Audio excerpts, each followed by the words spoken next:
Video আছে, আমরা আপনাদেরকে ভিডিওগুলো দিব। আচ্ছা আচ্ছা, এটা এখন একটা বাড়ি থেকে এটা ভেঙে যাবে, আপনারা দেখলে বুঝতে পারবেন পুরোটা কিভাবে সেটা ছিন্ন বিচ্ছিন্ন হয়ে গেছে। আপনারা একটু পিছাই না, এটা তো কোনো পুতুলের বাড়ি হইতে পারে না। এই জায়গায় দেখেন প্রত্যেকটা জায়গায় তারা ইট দিয়ে কিভাবে মারছে, প্রত্যেকটা জায়গায়।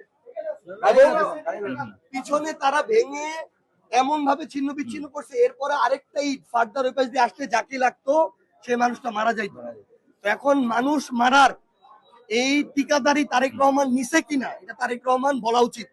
যদি নেয়, ছাত্রদলকে যদি এভাবে সন্ত্রাসী পেটোয়া বাহিনী হিসেবে ব্যবহার করতে চায়, যদি তার দলকে তারেক রহমান কন্ট্রোল না করতে পারে, তাহলে বলুক যে আমি সন্ত্রাসী বাহিনী, সন্ত্রাসী ক্যাডার পালতেছি, ছাত্রদল আমার সন্ত্রাসী ক্যাডার, তারা হামলা করবে, আপনারা আপনাদের মতো রাজনীতি করেন, তাহলে আমরা আমাদের মতো রাজনীতি করব।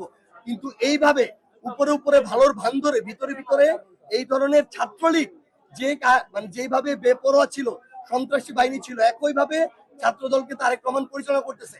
এবং তারেক রহমানের এখানে গ্রিন সিগন্যাল ছাড়া, স্থানীয় বিএনপির গ্রিন সিগন্যাল ছাড়া ওই বিএনপি যুবদল ছাত্র দলের যারা নেতৃবৃন্দ তারা কোনোদিন এই হামলাটা করতে পারতো না।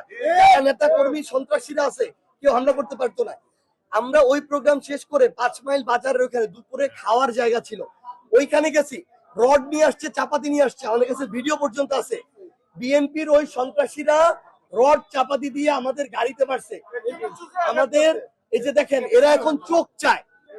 শেখ হাসিনা ছিল রক্ত পিপাসু, এই তারেক রহমানের ছাত্র দলের সন্ত্রাসীরা হয়েছে চোখ পিপাসু। একটার চোখ হবিগঞ্জে তুলে নিছে, আরেকটার চোখ তুলে নেওয়ার জন্য এখানে চোখ দিয়ে চোখে বাড়ি মারছে। খাইতে গেছি পর্যন্ত আমরা ওইখানে খাইতে গেছি, ওই জায়গায় পর্যন্ত তারা আমাদেরকে নামতে দেয়নি।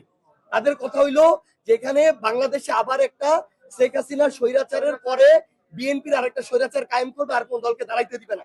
এটা যদি হয়, বিএনপির পরিণতি শেখ হাসিনার চেয়ে আরো ভয়াবহ হবে।